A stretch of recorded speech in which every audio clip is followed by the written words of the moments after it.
unaleta majini na matatizo kwenye ndoa yako.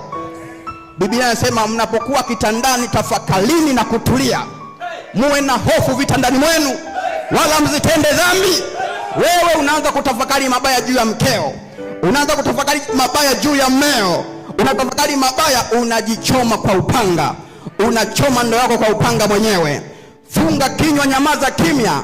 Kama unala kusema, tafakari Zaburi, imba tenzi za rohoni. Roho wa Bwana atashuka kwenye kitanda chako, kitakuwa baraka, kitakuwa mema, kitakuwa shangwe. Haleluya. Unaponena bila kufikiri, unajichoma kwa upanga. Sasa wewe unakuja, wewe mchungaji, ndoa yangu haina matatizo. Kumbe wewe ndio umekaribisha matatizo kwa ulimi wako. Umechoma upanga mwenyewe kwa ulimi wako. Umeanza kumuona mume wako hafai, unamshusha thamani kwa ulimi wako. Unaichoma kwa upanga ndoa yako mwenyewe.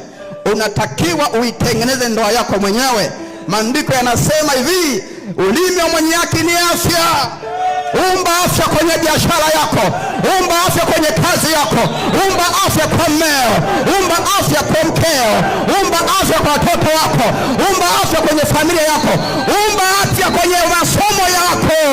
Unapoumba kinaumbika. Pokea neema ya kuumbika katika jina la Yesu Kristo aliye hai.